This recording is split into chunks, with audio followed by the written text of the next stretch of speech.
Welcome to the Morale Booster Network, a platform for entrepreneurs, career professionals, leaders, and the general public to give back to the society through coaching and mentoring. I remain your host, Dr. John Ugulu.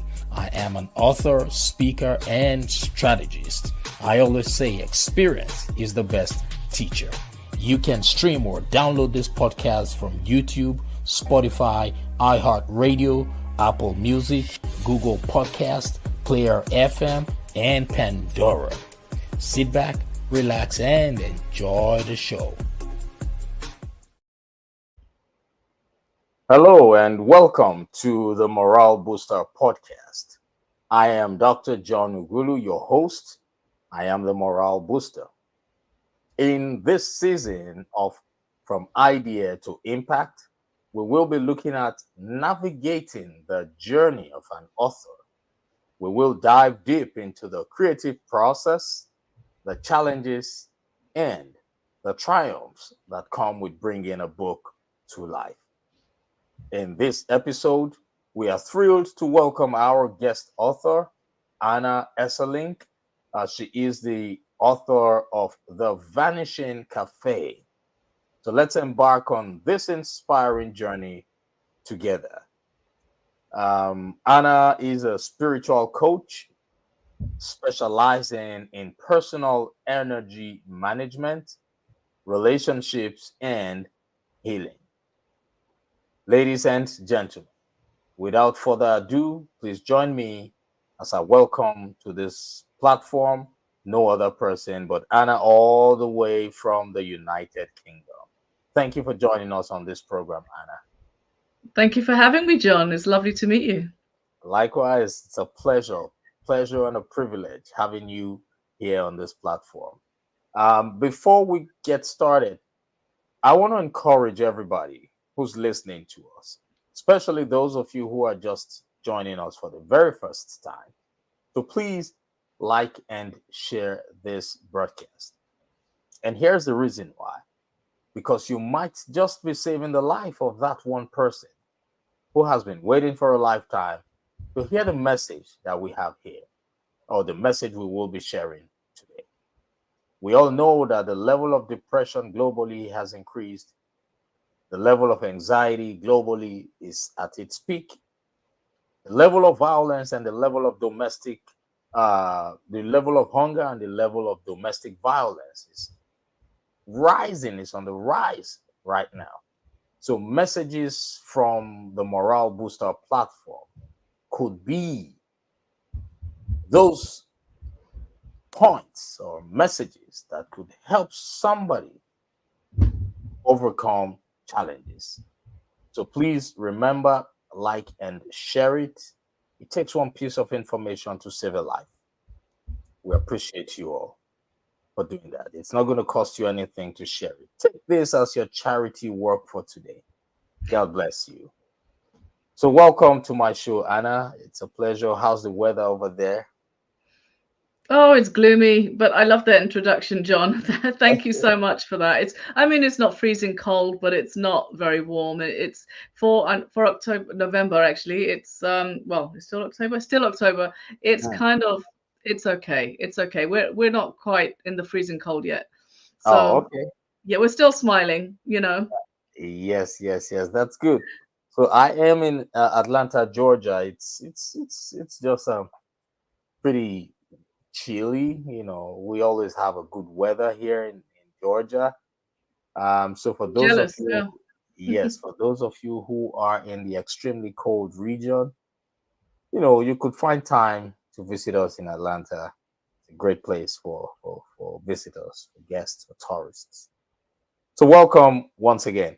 So yes, I Thank see you. you have a book published and it is titled The Vanishing Cafe. Is that Yeah, correct? I've got a copy right here. You can get it on Amazon. It's called The Yes. Vanishing Cafe. Awesome. Um, Awesome. So what inspired you to start writing, and was there a particular moment or experience that set you on this path? Yes, actually, I've always been a writer, and in my heart, it's one of my gifts, I believe. I've got a background in communications and public relations, as well as the spiritual side of things, which is I've always been psychic, quite psychic since I was quite young.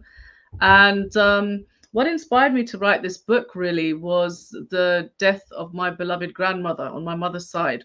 And she was somebody who was an inspiration to me, as many grandparents are to, you know, their grandchildren. And it kind of made me think about a place or a setting where I could write about her in a way where she would be remembered. So I used to visit a cafe in Soho in London, which is no longer there now. It was many years ago. It's now, I think, it's a little mobile shop or a sweet shop. It keeps changing. The prices are high there, so it's something else every time I go. Um, but that used to be a real cafe I used to go to, and that kind of inspired me to write about a little cafe in Soho in London. And that was the setting for the story, and that was the event that triggered off this whole thing of how to write this story. What was this story going to be about? It was going to be about the search for something after we lose somebody we really care and love in our lives, and all of us go through that. And that was the starting point, really. Wow, thank you so much for sharing that. And right now, what do they have there? Or when was the last time you visited that location? Oh my gosh. Well, I haven't been to central London for a while, but maybe a couple of months ago I was in it's around Leicester Square. The Yes. part of the area is called Leicester Square. It's Hmm. near Piccadilly Circus. Yes, So the yes. cafe was actually that side of Soho off Shaftesbury Avenue. Okay. And yeah, it was just a tiny little cafe. Maybe you couldn't have more than um maybe 6 or 7 tables inside with some Mm. chairs and a little counter with the sandwiches and the food and the cakes and the drinks and the coffee, and then outside you'd have a few little tables as well and people sitting there. But it was perfect for the story that I wanted to write. And it was all about finding a meaning after you lose someone you really love, and all the questions that come with that, such as, is there really a life after death? Even though we may have our faith, it only really, when you really lose somebody you really love and care about, that kind of shakes you to the core of who you are. And you'd either depend on your faith or you really start to ask these questions. And the narrator in the story, Nina, is somebody who's looking for answers. And this cafe seems to provide the answers for her and all the people in it who are the regular people who visit this cafe. Right, right, right. Yeah, that's good. Thank you for sharing that with us. Now, I was going to ask you, where can people find this book? Where can people get a copy of the book? You can get a copy of it on Amazon. It's on Amazon, and it's um it's the same price as it was when we first started to promote it in 2017. I'm halfway through another novel now and doing other projects, but this book is quite dear to my heart because it's kind of a love story within a love story. It is not Mm. just a story of this lady who loved her grandmother looking for more meaning in life and finding these quirky characters and these eccentric characters in this cafe. It's also about one of the characters she meets in there, an older gentleman called James, an Irish gentleman, and it's about his wife who he lost, and he's never got over that, and he's trying to live his life, but he has this huge sort of loneliness around him. And the narrator moves in with him because he has a spare room and she needs a place to stay for a bit, and she moves in and she gets a glimpse of this older gentleman and his life and what it really is like. And I guess it's I guess the point of it all is the Vanishing Cafe is called that because it's a place that every time she goes in there, it changes with the moods, it changes with the environments of the people, what they're thinking, how they're acting. It's almost like a bit of magical realism in there, and it's this sort of edge to it, that is there more to life, and what is there after death? What is it that we need to explore? Where do our loved ones go? And I think that was the point of the story. And it's the journey of the narrator and it's the journey of James. So you got a story within a story there. And for me, if you want to buy the book, guys, it's on Amazon. Please do take a look. I'd love it if you could download it and leave a review. um, yeah. It's not a crime novel. It's not an Agatha Christie. It's kind of a slow, gentle read, you know. Yeah, thank you so much for sharing that with the audience and myself. Yeah, so ladies and gentlemen, the Vanishing Cafe is available right now on Amazon.com. Go grab a copy right now and feel free to share your feedback with her. Her name is Hana Esselink. You can find her on Facebook, Instagram, and LinkedIn. Yeah, you know her contact information is just right there with you all. So go ahead and follow her on social media right now. So Anna, can you share some of the biggest challenges you faced in your writing journey and how you overcame those challenges? Yeah, good question. Thank you, John. I You're think welcome. the it took me a long time to write the book. It took me about 10 years on and off, on and off. And the reason was because it was my first novel. And I would just compare myself to people like Salman Rushdie or, all these big prolific writers, but they've all written stuff that um, wasn't really relevant to me. And I think the challenge I found was that you can't compare to anybody. Comparison is the thief of all joy. You have to trust and believe that what you're writing is the right thing. And it's really important to get a good editor. The one thing I didn't have was a good editor. And then I went to a party in Camden one day, and there was a lady there who knew a lady in Israel at the time who was a published author, and she was an editor. So she became the editor for my book, and she wrote some great critique on how to change it and develop it, which really helped me develop the novel a lot. So one of the challenges is it can seem very daunting. It can seem very lonely. You have to carve the time out for yourself, and everybody's got busy lives right now. So I found getting up at 5:30 in the morning, even writing a couple of paragraphs, would be quite good, because then I'd go back to it later and I'd have those paragraphs already there, and I knew how to continue that thread. So make some time for it that you can realistically do, even if it is early in the morning. And the other thing I would say is, don't let people get you down. There will be people trying to stop you, distract you, tell you that, what are you doing that? Get a real job, that sort of thing. It is a real job, and it's a hard job.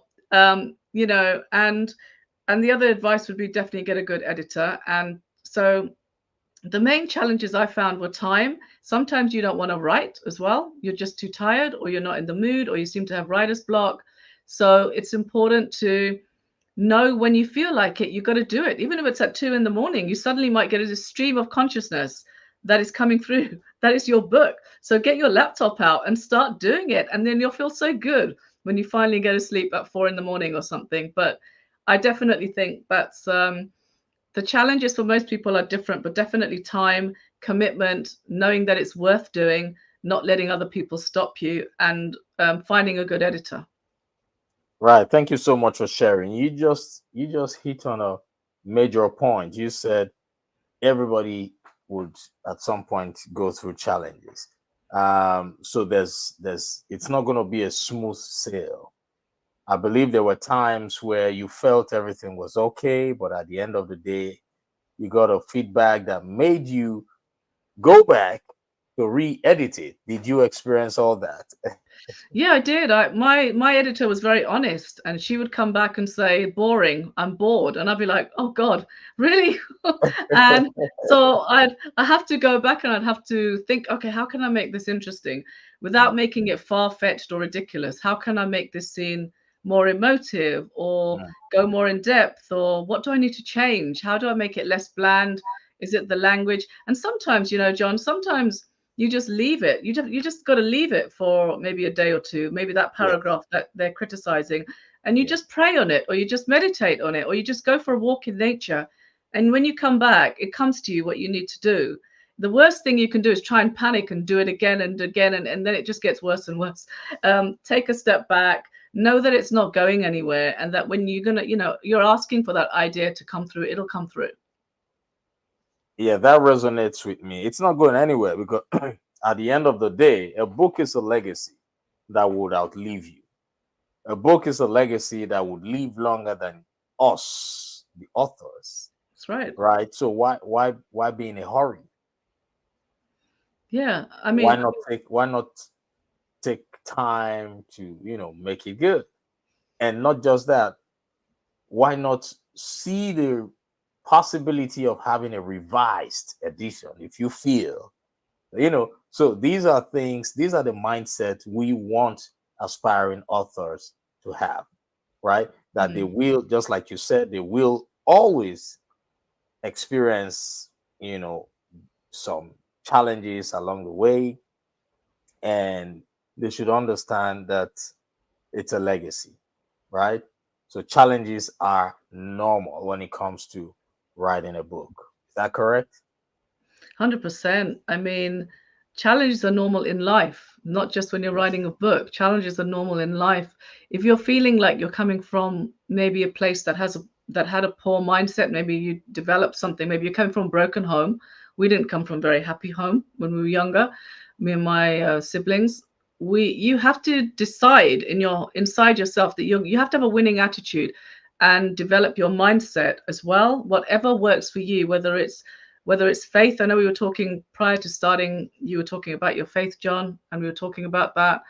And or whether it's a podcast you're listening to, or you're following a particular speaker or a motivational person like Tony Robbins or whatever, it's it's important to keep on top of your game, because that all feeds into everything in your life, including writing a book. And it does seem like a big mountain to climb, but it is all about legacy, because you never know who that book is going to reach and whose life it's really going to change. And I think that's the most important thing. You have to remember that and keep that in your heart, especially if you have a really brilliant story to tell that no one's ever heard before. You know, um, like all the great books, 100 Years of Solitude or Frankenstein or any of these great novels that people have read, Heart of Darkness, all that stuff that I did in English and stuff. All those things have left an impact on me, because it was a moment in time, a moment in history, a moment that you come back to and you think, wow, how did those people survive that? What happened? It has to be memorable in some way, you know? Yes, yes, you're right. You never can tell who your story or your book would impact. And not just an ordinary impact. When a book impacts an individual, it changes their whole life. And it takes just one piece of information from that whole book that can do that work. So yes, thank you so much for sharing all that with us. And I'd like to ask you, um, you have only published one book at the moment, and I believe you have so many other books to publish that you're working on another one right now. So now, how has your writing process evolved over time, and what have you learned about yourself as a writer along the way? Yeah, thank you. That's a deep question. My writing process definitely has evolved, and I'm very fast now on my laptop, which is good for work as well, because I work in communications as well, and Right. just typing away, writing all the press notices, it's Mm-hmm. quick. I think Mm-hmm. what I've realized is I've learned to just be sharper with my dialogue. I've learned to be sharper with the characters' emotions. I have another good editor now who's based in Idaho, who's very good. Okay. And this is for the second novel that I'm working on now. And she's very good at also helping me draft the content of the chapter, see how it goes to the next stage, to the next stage, to the next stage.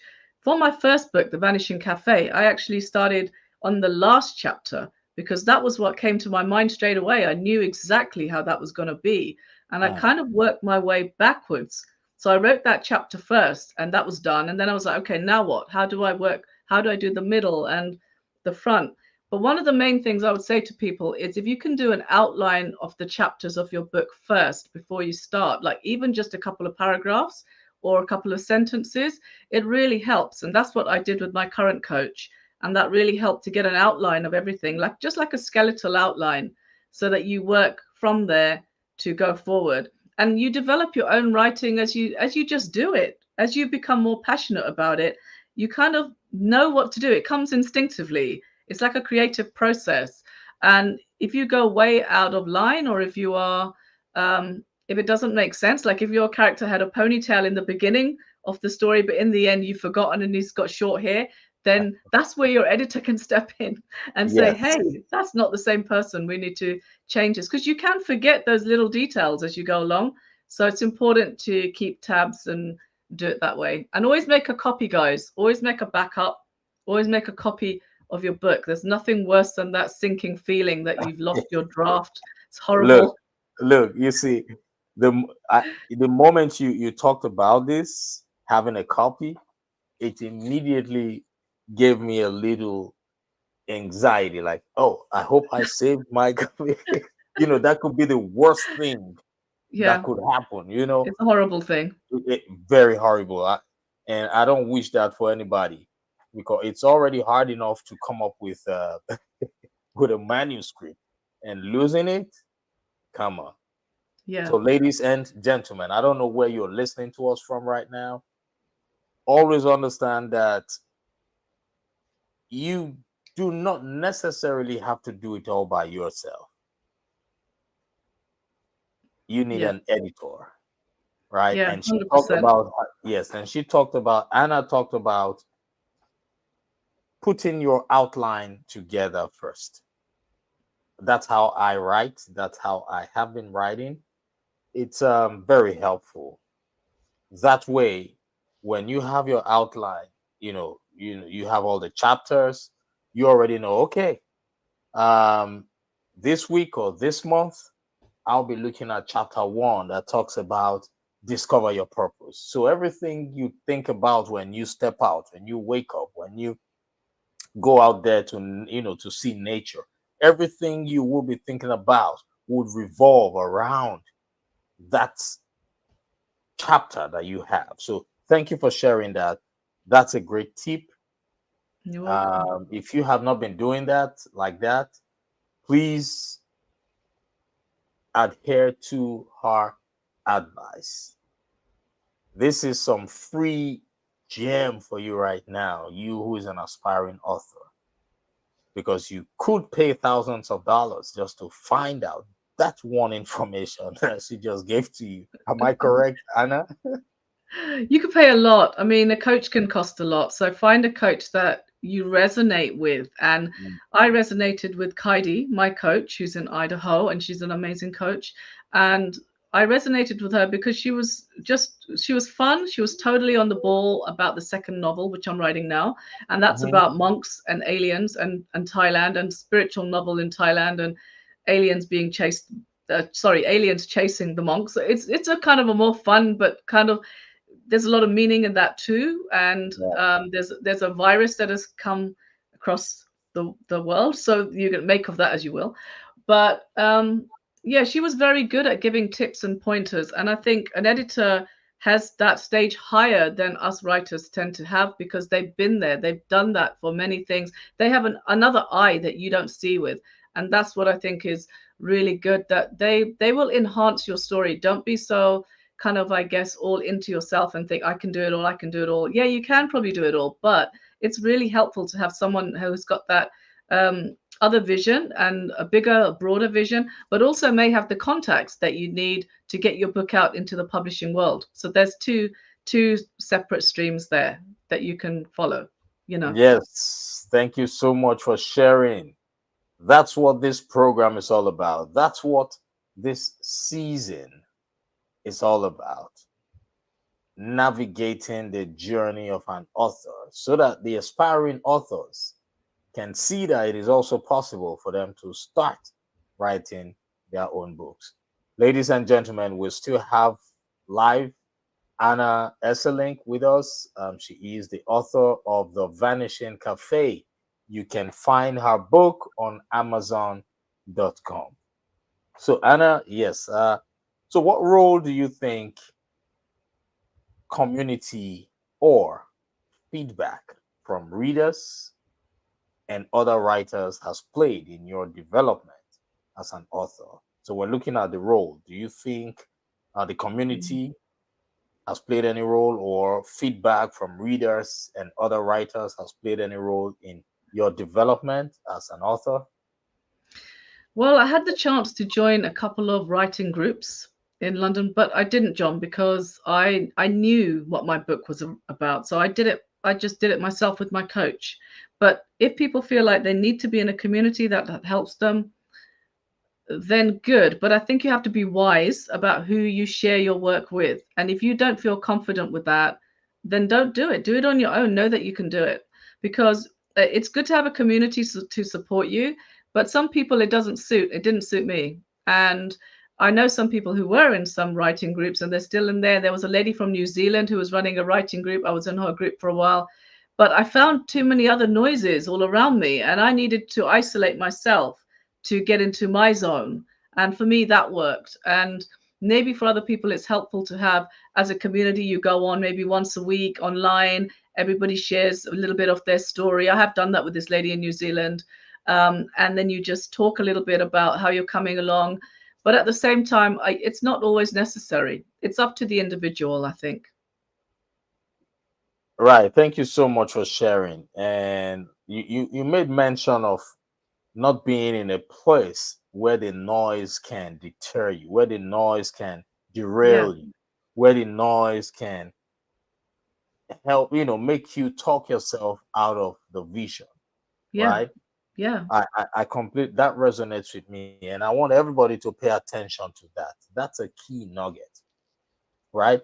So, what about feedbacks? How has feedbacks helped you? Do you have a channel? Do you have a means for which people send their feedback to you? How has that helped you? Most of my feedback's from my editor, but a lot of people who read my book, of course, family are always going to love your book. Your closest friends are going to love everything about your book. They're never going to criticize your book, bless them, right? It's great.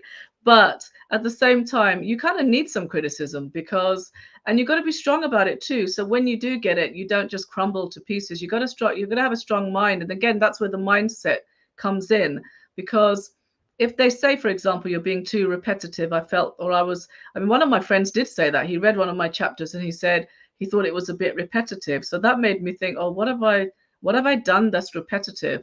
And I went away and I thought about it and I tweaked it a bit. And but then you also got to realize that they're not professional readers like the editor. It's the editor's version, it's the editor's voice that really counts. Um, Yes. I don't want to share everything with everybody. I have this concept in my spiritual coaching, which is called the thief in the night. And just touching on it briefly now, is just about your dreams can be stolen from you very stealthily, like a thief in the night. And basically, that means that before you know it, someone's criticized you so hard that you've taken a big fall and it takes you 6 months to recover or something like that. So be very wise who you share your dreams with. It's your dream to write a book, or even if it's a novel or if it's a self-help book, it's your dream to write that book. Don't let people get in the way. Follow your dream and be very wise about who you share that with, and get an excellent editor who is your ally at all times. It's almost like having a coach or a mentor, someone like that who's going to be able to guide you. That, to be honest, that's all you need, John. You don't need a whole community knowing everything about you and stealing all your ideas. You have to be really careful who you share that with. That's my view. Yes, I it resonates with me. And you know, prior to us coming live, I told you I have someone who does research for me. For now, I only have one person who's a researcher. She's good at doing research. That's why my target is to write one book every year, or rather, not to write, to publish one book every year, because I have her. And as I go on, my goal is to increase the number of books that I publish every year. So if I need a second book every year, or a third book, or a fourth book every year, I need to increase the team members, right? Yeah. I don't do it all by myself. And it's good you are reminding the people out there that you just need that one person Yeah. who's 100%. good at, yeah, who's good at editing, who has, who would be an extra set of eyes for you. So Yeah, thank you so much for sharing that. I really do appreciate it. you're welcome. Um, so how can people connect with you?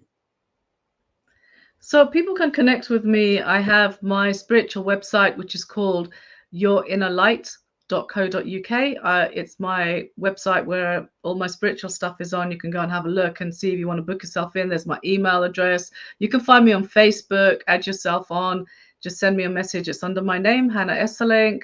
Or you can also find me on LinkedIn. That is my work profile, though, so that's slightly different, but it is still there. I'm also on Instagram, but that's a private account. So probably best is Facebook. I have a Facebook group called the Elevate Your Inner Self, which is the spiritual community where I come and talk about spiritual things or get other people to come and talk on there, all sorts of stuff. So yeah, I am out there. If you Google my name, you'll find a whole host of ways to contact me.